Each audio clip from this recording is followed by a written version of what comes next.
Welcome to the first of the 2025 webinars for the HA commercial team. My name's Alasdair Woodford. I'm a principal in the commercial team. I'll be playing the role of entree today, talking about the state tax changes through 2024 and then into 2025 and beyond. I'll be followed by a double helping of main course today, which is Rob Warnock and Kaitilin Lowdon, principal lawyers in our tax team, who will be going through the wonderful world that is Bendel, one of the most significant federal taxes cases in recent times. Over the course of the webinar, there's a Q&A section. If you can pop any questions in the Q&A section, we will try to get to them if we get a chance. But we'll see how that transpires over the course of the webinar. And as always, we will send slides out to everyone at the end of the presentation. So kicking off, what changed in 2024? So first point for me is the commercial industrial property tax that I'll refer to as CIPT from here on. That received royal assent in May of 2024. The point of the CIPT is that it will, over time, abolish stamp duty in relation to purchases of commercial and industrial property in Victoria. So the regime kicked off on 1 July of last year. And for the purposes of the discussion, we'll use a little bar down the bottom as a little sort of example of a timeline of how it's going to work. So as I say, the regime began 1 July last year. So for the purposes of this, let's say we entered into a contract of sale 15 July last year. And then there's a transaction in relation to that commercial or industrial property. So for the sake of this, we've got a 60-day settlement, settles on 15 September, and duty is paid at the standard applicable rate. After that time, though, any other subsequent transfers of that property will be exempt from duty. So you can transfer the commercial or industrial property as often as you want without further imposition of duty. So let's say for the purposes of this example, 6 years later, the purchaser in 2024 decides to sell the property. So in 15 September 2030, they sell that property. The new purchaser will not pay duty in relation to that purchase. However, with all positives, there is another side of the coin. And the other side of the coin here is that we had a 10-year clock that started ticking on that 15 September 2024. We've got the grace period up until then. So on 15 September 2034, we've got the 10th anniversary of our purchase. And then at the end of that calendar year, as we all know, land tax is calculated at the land holdings of the taxpayer as at midnight on 31 December. So at that midnight time for the 2035 land tax year, CIPT is calculated. So that's 1% of the property site value, and that is payable in addition to land tax. So from the 2035 land tax year onwards, we have both land tax payable and the CIPT. Anecdotally, I'm finding that a lot of people aren't paying a lot of attention to the CIPT regime. If you bring it up with people who are looking to buy commercial or industrial property, I think people have sort of largely not clocked it, possibly because there is that 10-year lead-in time. But notwithstanding that we're over 6 months into the regime, I'm still finding a lot of people aren't having it on their radar. Second item is the short stay levy that I'll refer to as the Airbnb tax, as it's become colloquially known. That was a present for us all at Halloween and kicked off on 1 January of this year. 28 days is the key date to remember. So if the accommodation booking is for less than 28 days, you're in the Airbnb tax regime. If it's a 28-day or longer, then you're outside of the regime. The rate is 7.5% of your total booking fee. You'll see that the total booking fee there is in quotation marks because that's in addition to what you might think. It will include things like cleaning fees and GST. So any fee in relation to that Airbnb booking, the 7.5% goes on top of that. Commercial residential premises are exempt from this regime. So think your hotels, motels, hostels, they're not captured by the Airbnb tax. Similarly, a principal place of residence that you occasionally use for a short stay rental is also exempt. Obviously, the devil's going to be in the detail there about whether or not you're sort of systematically using it as a short stay rental or whether it's a principal residence occasionally being used, but principal place of residences are exempt. However, secondary dwellings that are located on the same property will be included in the regime. So if you have a granny flat or a small house on the property that you are letting out for the purposes of short stay accommodation, so you're ticking those other boxes, then that will be included in the Airbnb tax regime. As most of us, I suspect, who've utilised these services will know, you can either book through platforms or directly with hosts. So it might be your Airbnb and your stays examples. If you're booking through those sites, the 7.5% levy will automatically be applied to your booking. However, if you are booking directly with a host, it won't be automatically applied. Importantly, for any hosts who have joined today, it is important that you register with the State Revenue Office so that they have that information and you're able to pay the levies at the appropriate times. $75,000 per annum is the relevant number to think about when you're looking at how you make your payments. So if your revenue is under $75,000 per annum, you make a single annual payment to the State Revenue Office. If your revenue is $75,000 or above in each year, you're required to make quarterly instalments to the SRO. I think it's important as a regional firm to sort of touch on the revenue impact. So the expected revenue here is about 70 million, is the view of the state.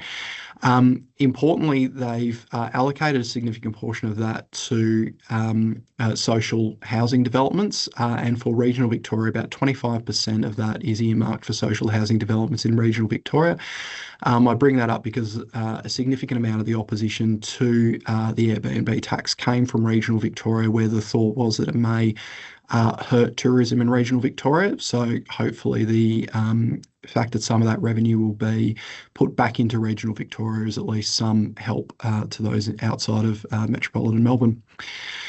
Finally, on the Airbnb tax as well, we have new rights for both councils and owners corporations. So councils are now entitled to either restrict or prohibit short stay accommodation within their council areas. Similarly, an owners corporation is entitled to stop somebody from using a property for the purposes of short stay accommodation. The final point of what went through in 2024 was the very snappily named State Taxes Further Amendments Act. The last one was for Halloween. This was our early Christmas present from the state government. So the changes were in relation to vacant residential land tax, VRLT, and the holiday home exemption. I will put a little bit of a pause in that one though, and I'll come back to that in subsequent slides. In relation to the CIPT regime, we had non-standard transactions exempt. So I won't go into too much detail here because they're not sort of overly common scenarios, but where you have duty bill leases, acquisitions of fixtures or economic entitlements that fall within the Duties Act, they will be exempt from the CIPT regime with a few provisos. If duty had been paid when the land entered the regime, then you should be outside of the CIPT regime. Where duty wasn't fully paid, though, the Commissioner has discretion as to whether fully or partially exempt the non-standard transaction from duty. They're going to look at things like the percentage of the property that was dealt with in the previous transfer, what percentage of duty was paid, and as always, the Commissioner gets a very wide discretion to any other factors that the Commissioner considers relevant when considering that particular scenario. So it really will be a case-by-case example. And the final change was in relation to foreign duty surcharges and our double taxation agreements. So there are 8 countries listed there, including New Zealand, where Australia has double tax agreements. This issue initially cropped up in New South Wales, where there was a submission put through that applying the foreign duty surcharges to these countries where we had double tax agreements was actually in breach of those double tax agreements. Interestingly, the Office of State Revenue in New South Wales initially accepted that position and even offered refunds between 2018 and 2024 for people who paid those additional duty surcharges. Victoria wasn't so forthcoming and said, no, we're not going to do that at first instance. And then last year, the federal government introduced legislation which effectively said where there is a disagreement between a state-based foreign surcharge and a double taxation agreement, to the extent of the inconsistency, the state tax regime will take effect. So our State Revenue Office ultimately had its position there vindicated by the subsequent legislation. So in Victoria, if you do tick that foreign purchaser category, you have an 8% duty surcharge or a 4% surcharge for land tax. So that short-lived joy in New South Wales was unfortunately very short-lived. So then what's new in 2025? So notwithstanding I said what's new, let's just quickly go back and talk about pre-2025 for VRLT. So we have the land appropriately laid. So we're calculating VRLT at 1% of the capital improved value of the property prior to 2025. And it was residential land that was vacant for more than 6 months in the preceding year in inner or middle rings of Melbourne. So there's a delightful drawing that looks like it was something my child might have prepared in kindergarten, but effectively it's meant to be the 16 local government areas that count as inner or middle rings in Melbourne. That was the position. So it was residential land is land for the purposes of the Act if it was non-exempt land, which I'll touch on in the next slide. And it was effectively land that was being capable of use solely or primarily for residential purposes and wasn't being used. So in 2025, VRLT expanded from those 16 local government areas across the entirety of Victoria. It doesn't apply to exempt land. So the language is that it applies to non-exempt land. So exempt land will be things like your principal place of residence and primary production land. So we're not talking about those. It's any land that isn't exempt. New dwellings are exempt for 3 years after build, provided there is a genuine effort to sell the land. Obviously, that's going to be a fact-specific scenario. It is a self-assessment regime, so landowners are required to self-assess with the State Revenue Office. Importantly, that's going to be the case whether or not the landowner thinks an exemption applies to them. So we're going to get to the holiday home exemption in a moment. So if you are a landowner and you have what is prima facie vacant residential land, you're required to notify the State Revenue Office of that. And then you will also notify them if you consider that an exemption applies to you. There's progressive rates of the way VRLT is applied to non-exempt residential land. So that's 1% for the first year of vacancy, 2% for the second year, and I think you'll have picked up the pattern at 3% for the third year of vacancy, and we'll cap out at that 3%. Also, from 1 January 2026, vacant residential land will capture unimproved and undeveloped land in Melbourne. So effectively, that's land that has been unimproved or undeveloped for 5 years or more, and is residential land that otherwise could have been developed for the purposes of residential accommodation for people to use as a principal residence that isn't being used as such. So the holiday home exemption is the final point for me today, and it's what's changed in that space. So previously, the starting position was that the holiday home exemption only applied to individuals, and then we started to expand it out across entities. So initially, for it to be a holiday home, we've got to have it being used by a family member for 4 weeks over the course of the year. So what is a family member? Generally speaking, we're talking about spouses, children, siblings, and partners of children and siblings.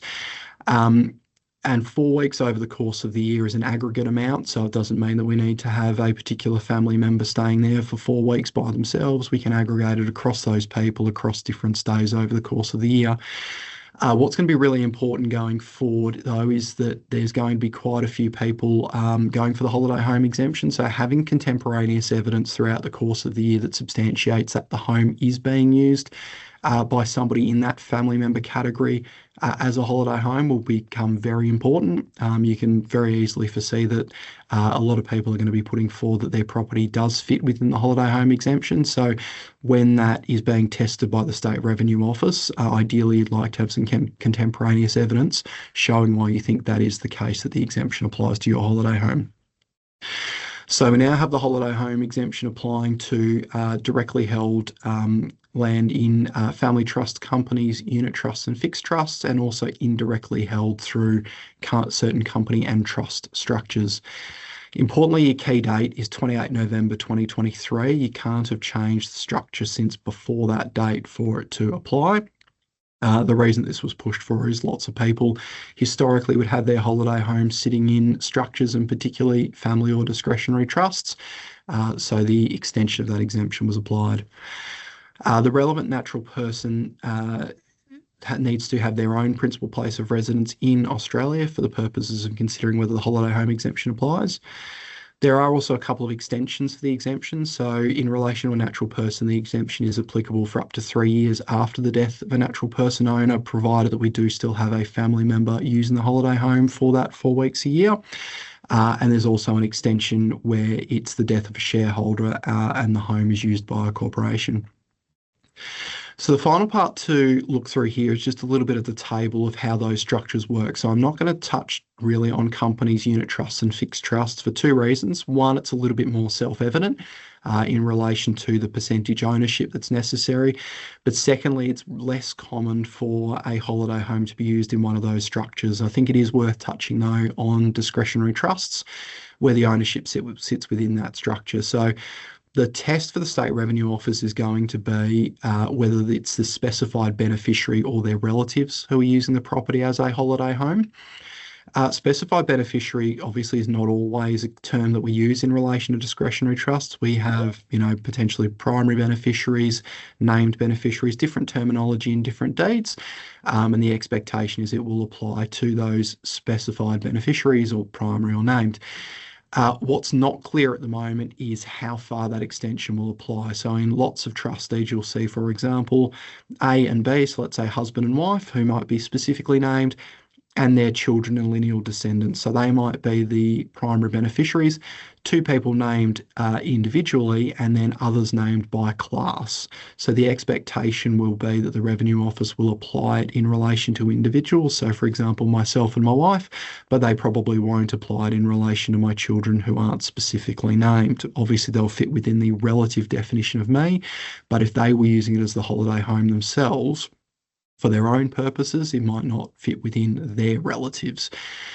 Where that segues to as well is how it will apply to circumstances where the trust has used the property in a certain way prior to 28 November 2023, and how the Revenue Office will choose to interpret that. So for example, if it were an older trust deed that was, say, my parents or my grandparents, and they were the specified beneficiaries named, if I'd been in control of the trust and utilising the property as my holiday home since before 28 November 2023, will the Revenue Office acknowledge that position and continue to apply the holiday home exemption to me and my relatives going forward? So that's to be confirmed. We're not sure how the Revenue Office will choose to apply it. Hopefully there's a sensible understanding of arrangements before 28 November 2023, but we'll wait and see how that goes. And the final item there is that at the moment there is quite a lot of discretion because all the Revenue Office has effectively said on how they'll look at specified beneficiaries is they've said that specified beneficiaries are not the same as takers in default, and that's pretty much it. So on that relatively unhelpful note from the State Revenue Office, I'll pass over to Rob and the Bendel decision. Thank you, Alasdair. Well, there's nothing like a full federal court decision in a tax case in which the taxpayer wins to get everybody excited in the tax profession. And that's exactly what's happened in relation to Bendel. So what Kaitilin and I will do today is to look at Bendel case. I will start off by providing a bit of background, the lead up to Bendel, how we got to the Bendel decision or how we got the case being heard, what happened in the case and what the decision was. A couple of things have happened actually since the decision. I'll just mention briefly, and then I'll hand over to Kaitilin, who will look at impacts of the decision and some things to consider going forward, in particular in relation to lodging returns in the near future. So first up, what the whole matter is about is a standard UPE, unpaid present entitlement. As you can see on the slide, we have a discretionary trust. This discretionary trust has resolved to distribute income to a corporate beneficiary. So this used to happen, as we know, a lot in the past when the trust would distribute to what we often refer to as bucket companies. They'd make the company presently entitled. The distribution was not paid. There was no money actually went into the corporate beneficiary. It stayed in the trust, and thus it was recorded in the accounts as an unpaid present entitlement, a UPE, in both the accounts of the trust and the corporate beneficiary. This amount, and the amount we're talking about here, is the amount was just simply retained in the trust. It was not lent out by the trust to somebody else, it wasn't paid out, etc. It was just simply retained in the trust. That's the sort of situation we are considering. So before Bendel, we had initially for many years, we had sections 108 and 109. Section 108 applied where a trust had an unpaid present entitlement, didn't pay it, and then lent the money to a shareholder of the corporate beneficiary, an unpaid present entitlement in favour of that corporate beneficiary. 109, Section 109 applied where we had companies making excessive payments to shareholders or directors, etc. For example, where they provided services and then paid them $100,000 for something that was probably worth a lot less. Section 108 was actually replaced by Division 7A, whereas 109 actually still exists. But Division 7A certainly covers what we're looking at today. That was introduced back in 98, applies from 4 December 97, and that section, as we know, Division 7A has certainly caused us a lot of grief since being introduced. So Division 7A, Section 109D is the section we're looking at now. As we know in Division 7A, where a private company pays, it makes a loan to a shareholder or an associate of a shareholder, and that loan is not fully repaid before the lodgement day, then that will be treated as the payment of an unfranked dividend and assessed as such. The issue that really concerns the Bendel and what we've been grappling with for a number of years now is, what does a loan mean? Now, we all know what a loan means has its ordinary parts, well, we hope we do, but in subsection 3 of Section 109D, a loan includes, as you can see on the screen there, an advance of money, a provision of credit or any other form of financial accommodation, which is the subject of the Bendel case. It also includes a payment of amount at the request of an entity, or if there is an express or implied obligation to repay the amount.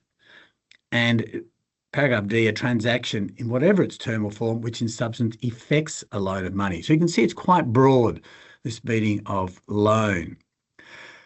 That was all fine, and I should go back to that. When you look at that definition, initially, that applied for approximately about 10 years looking at that definition, and the general view was that it did not apply to a UPE. It did not apply to a UPE.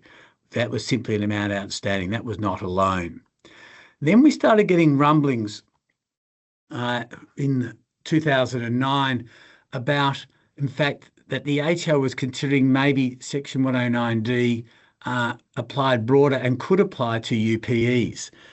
And initially, in early 2009, Deputy Commissioner Mark Conser made some comments which started causing the tax professionals to prick their ears and consider whether the ATO was expanding this. And initially, when he was asked about some of the comments he's made, he confirmed that his view was based on a then current audit that a UPE could result in a 109D loan in certain circumstances. Now, as soon as you say something like that, all of a sudden people start questioning it. And once there's a bit of uncertainty, then the matter quickly became raised with the tax office on a number of occasions. And as you can see on the slide there, it was raised in the NTLG, the National Tax Liaison Group, in March, and in June. It was raised in some other in a Div 7A working group in July 2009, again in the NTLG in September 2009, and as you can see, just kept being raised until 31 March 2010. In that National Tax Liaison Group meeting, it was raised, and one of the members of that group asked, why was there this reversal in the ATO position? Because prior to that, the ATO's position, prior to Mark Conser's comment, the ATO's position seemed to have been that UPEs were not caught as loans for Division 7A purposes. And the ATO responded in that liaison group meeting that it arose as a result of an audit of high net worth individuals' affairs, which led them to reconsider as to whether the correct interpretation of Section 109D. Then it all happened. So in 2010, we got TR 2010/3 was issued along with PSLA 2010/4, which set out the Commissioner's views, shall I say, new views in relation to how a UPE, an unpaid present entitlement, may in fact, in certain circumstances, constitute a loan for the purposes of Section 109D, subsection 3. And in that ruling, the Commissioner essentially said it could be a loan under 109D, subsection 3, if it was a loan was made or a UPE was made and the trustee retained the funds, and those funds were also were retained by the trustee, and in those circumstances, it was allowed to retain those funds. The corporate beneficiary did not demand immediate repayment, and effectively the controlling mind of the trustee and of the corporate beneficiary, being one and the same, were essentially allowing the funds to be retained, was in effect providing financial accommodation to the trust, and the trust was therefore an associate of the shareholders of the corporate beneficiary, and therefore was a loan, and Division 7A applied.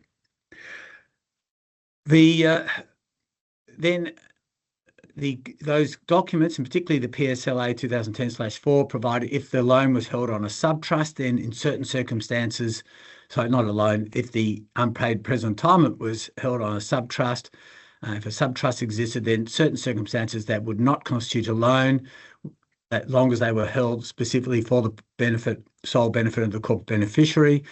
We were provided with some guidance and if these amounts were held either on a 7-year or 10-year particular way, then that was also, it was held, in that case, it would not be subject to Division 7A.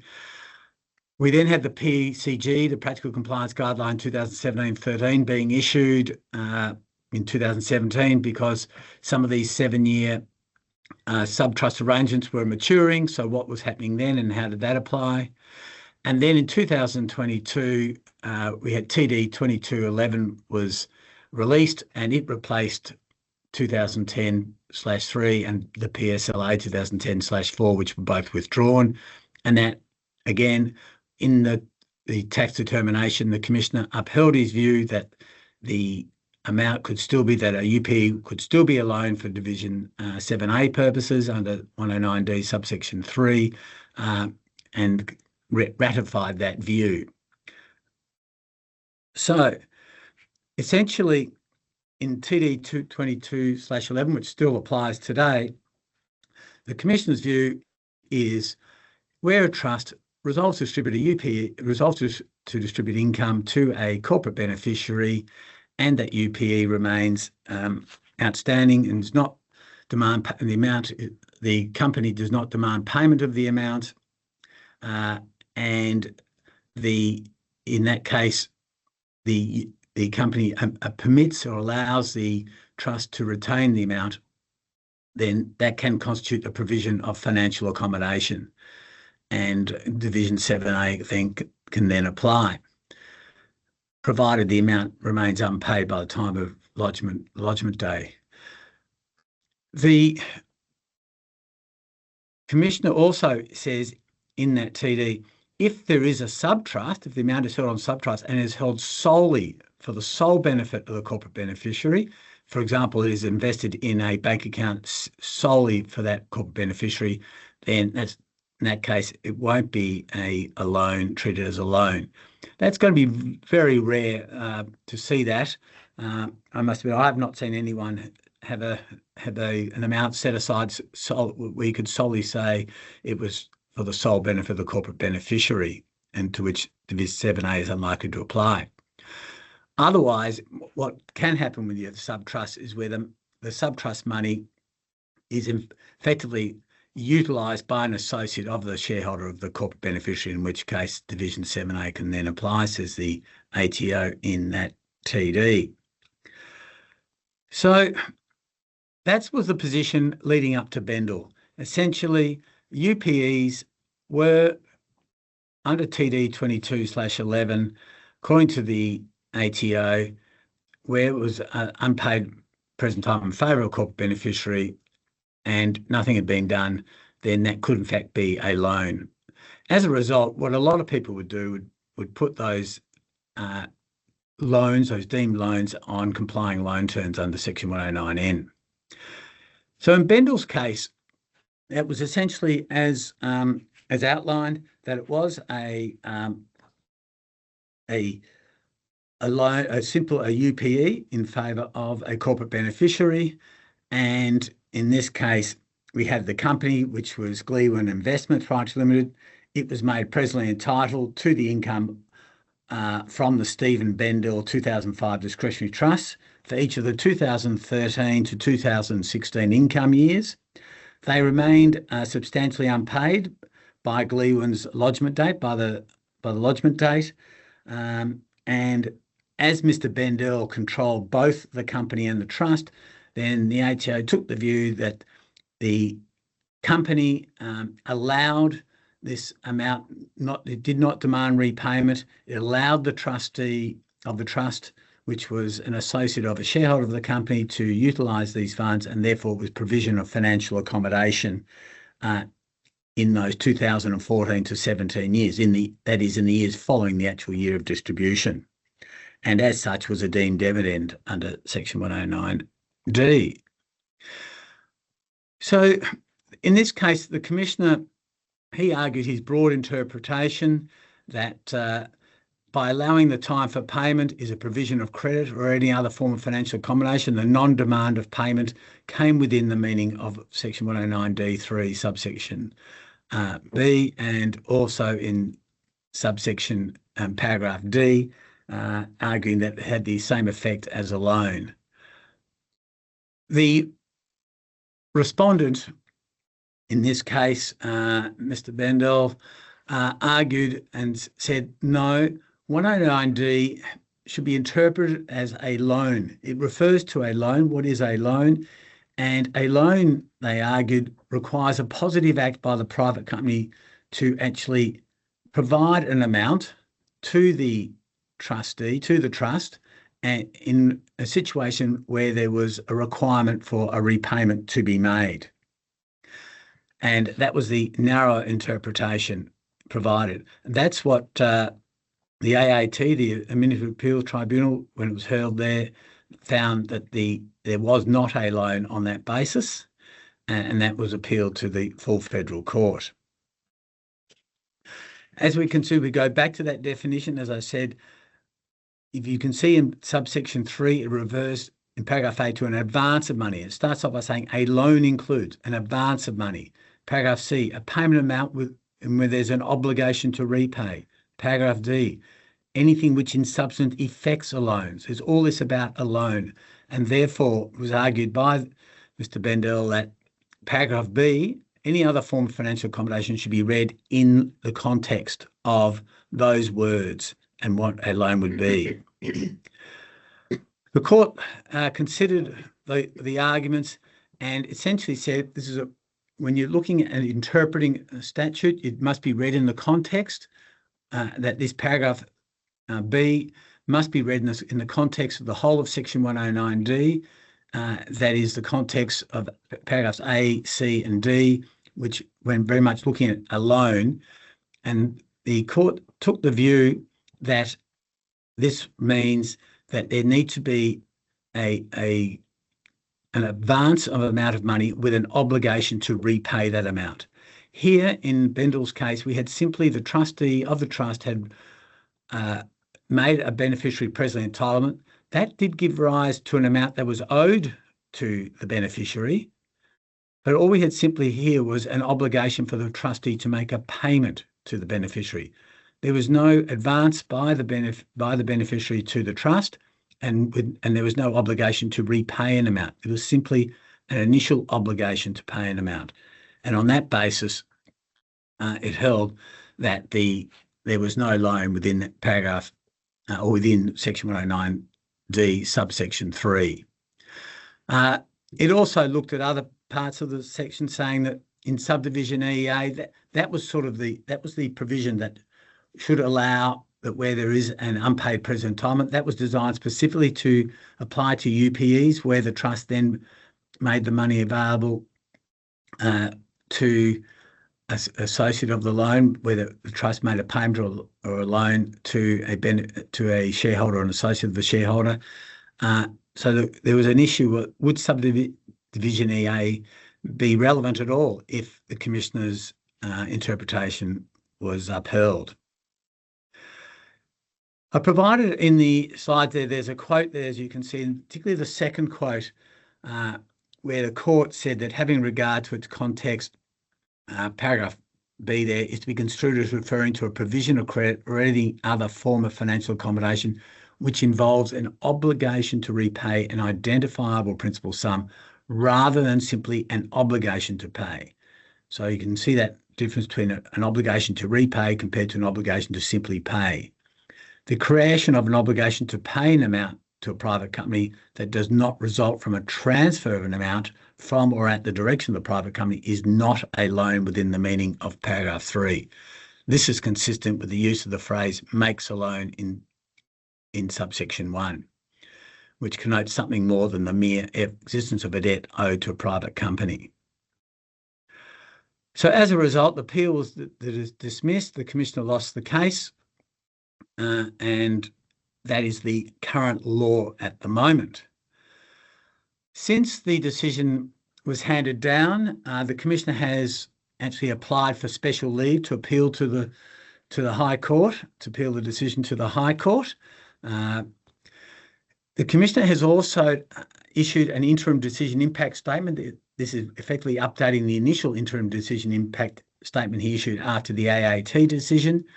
In this interim decision impact statement, the Commissioner says that pending the outcome of the appeal process, he will continue to apply TD 2022/11. That is, he will still apply to treat these UPEs as loans. However, he said he plans to take no action at the moment to finalising any objections, issuing amended assessments or finalising private rulings unless he's specifically required to do so. So if he's required to do so, for example, if there's an issue of time running out, then he will do so, but it'll be based on his current view under 22/11. He's also made some comments in the decision impact statement on section 100A, but I will leave that for Kaitilin to talk to. So I will now hand over to Kaitilin. Thank you. As Rob mentioned, the special leave application has been lodged by the Commissioner. And what that means is we're somewhat in this state of limbo. The taxpayer now has 21 days to lodge their response to the special leave application, and then the Commissioner will have 7 days to lodge his reply. Now, since late 2023, the High Court has revised its special leave process and indicated that ordinarily any special leave application will be decided on the papers. If that's the case, the special leave application will be determined by 7 justices of the High Court. It'll only be in very rare occasions that the application will be referred to a bench of 3 sitting judges for oral argument. So it's not clear at the moment whether that will be on the papers or by oral argument. PepsiCo is one case that did have oral arguments heard for that special leave application, but it's a wait and see. Now, special leave will only be granted in circumstances where there's a question of real public importance. Now, many people would suggest that might be the case here. It can also be granted where there is differences of opinion of a lower court or either within one or between courts. That's certainly not the case here, where we have a unanimous judgment of the full federal court, along with very 2 senior members of the tribunal. Now, they're obviously not a court, but there is some weight there where you've got 5 individuals, tribunal members and judges coming to the same view, albeit on slightly different grounds. So if we look at the recent past, in terms of High Court cases and the timing around them particularly involving tax matters, it usually has taken the High Court between 3 and 6 months to actually determine the outcome of the leave application. So if you think about that in terms of Bendel, we're probably looking at around September this year to have an answer on the special leave application. If leave's granted, recent tax cases tend to suggest that it might take between 4 and 6 months for the appeal to be heard by the High Court. So again, if Bendel has special leave granted, we're looking really at sometime around March or April next year for the hearing by the High Court, and then it will probably take several months for the High Court to issue its judgment. So we're really looking at sometime between 3 and perhaps 18, maybe longer, 24 months before we have a final outcome in respect of Bendel, but all that depends on how it proceeds down the track. And so I think that leaves advisors in this real challenging situation of what do we do now? The ATO is saying they will continue to apply their view, but there's this special leave pending in respect of a full federal court decision and a unanimous judge saying the ATO is wrong. And really what that ultimately comes down to is how, at the moment, how do we treat 2023 UPEs? The reason why the 2023 UPEs are relevant is because on the ATO's view, those 2023 UPEs become financial accommodation in the 2024 year. So that is the year that there is the loan under the ATO's view for Division 7A purposes, and that needs to be repaid or put on Division 7A terms by lodgement day for the 2024 year. So coming up to lodgement day for the 2024 year in the next month or so for most taxpayers, if it hasn't already passed, the question is what do we do to deal with those 2023 UPEs? I think there's effectively 3 answers to that, and which way you go might depend on the risk profile of the particular taxpayer, what their appetite for risk is, but also the precise factual scenario that particular taxpayer is facing. So the first approach is to follow the full federal court. That's the one on the left-hand side. The risk here, of course, is twofold. One is that the ATO is clearly of the view that that's wrong, and they need to be in order to lodge their special leave application. And if the full federal court decision is ultimately overturned on appeal, there's no going back if you haven't done anything with that UPE. There'll be a deemed dividend, and your only hope might be that the Commissioner will allow a 109RB discretion in respect of that deemed dividend.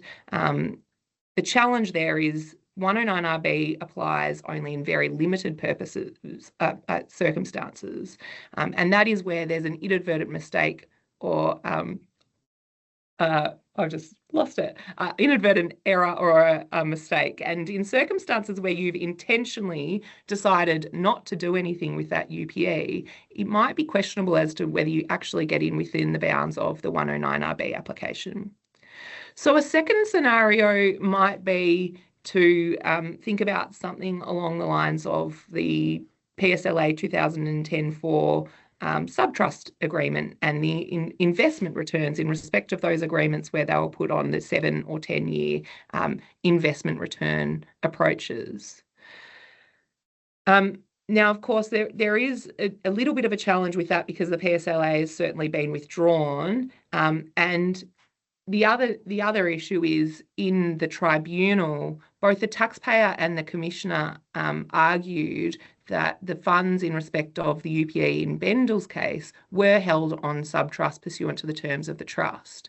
But the tribunal rejected that argument by both the taxpayer and the Commissioner on the basis that there was no evidence to demonstrate that such a subtrust existed. So there's a little bit of a question mark there about whether a subtrust clause within a deed is actually it actually works the way we intended it to work, or what you need to do in order to demonstrate that there has been the creation of that subtrust arrangement.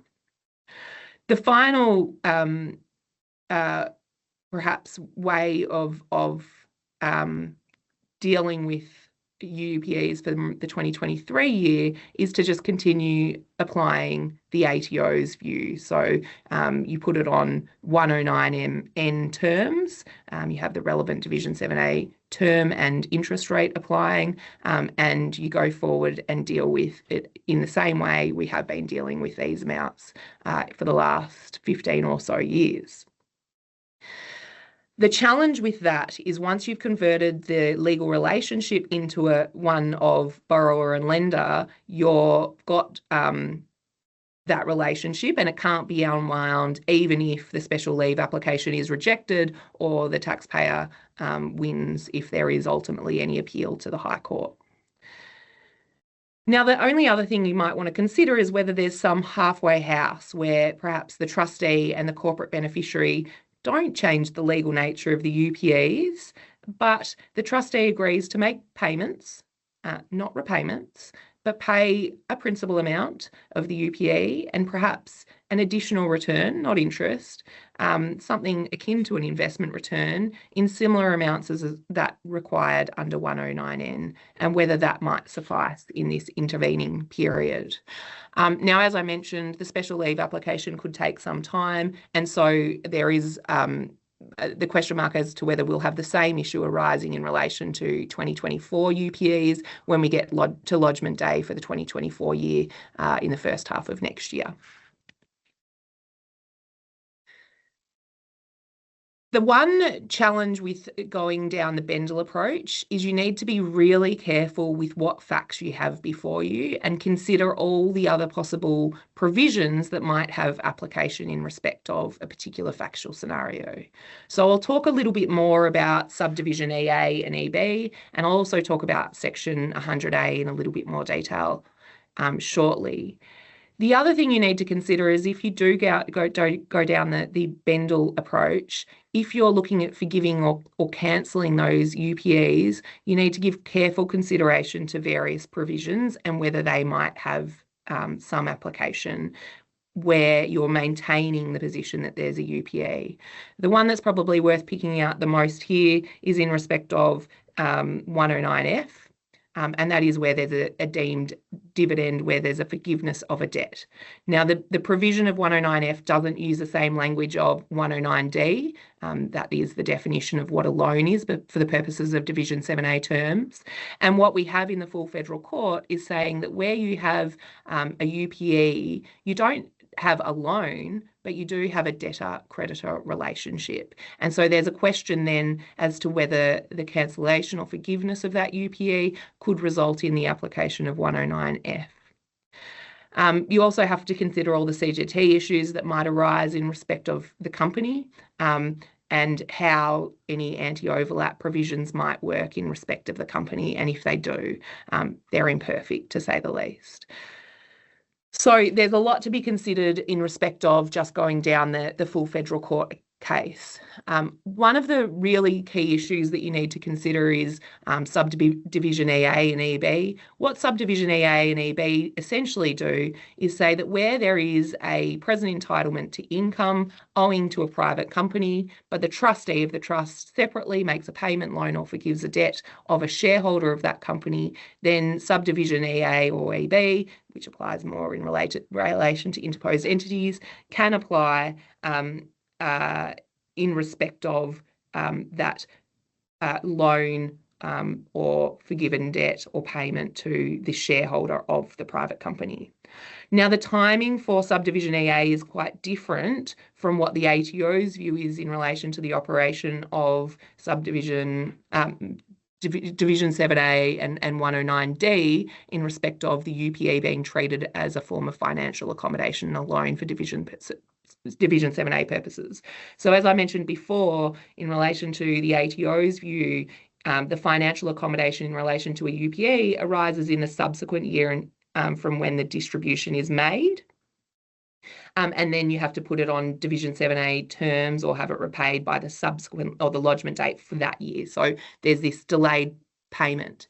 In relation to subdivision EA, what actually happens is the relevant timing relates to when the payment, loan or forgiven debt arises. And if that happens before the present entitlement to trust income, then you're looking at making sure the payment, loan or forgiven debt to the shareholder is repaid in the year immediately subsequent to the present entitlement of trust income. And it's again based on the lodgement day of the prior year's income year. So you're looking at for a 2023 UPE, you'd be looking at repaying or putting on Division 7A terms that payment, loan or forgiven debt around about now, last year in the 2024 year. However, if the payment or the loan or the forgiven debt arrives after the present entitlement to trust income, then it's the year after that you're looking at the lodgement day for. So it just changes the dates somewhat. Now, what the ATO had said in relation to subdivision EA and EB was that if a UPE was regarded as a loan for Division 7A purposes, then essentially the Commissioner wouldn't treat it to be a UPE and therefore subdivision EA couldn't apply. The question now is, in circumstances where Bendel applies, that goes out the windows. So if you've got a UPE owing to a company, but there's also a payment going out to a shareholder of that company, you need to give very careful consideration to the operation of these provisions. The other thing to think about is Section 100A.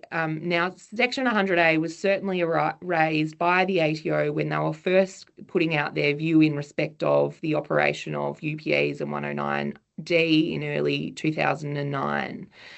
Since then, there's been a further articulation of the ATO's view on 100A. There's been a number of cases that have dealt with 100A. But what the ATO has consistently said that provided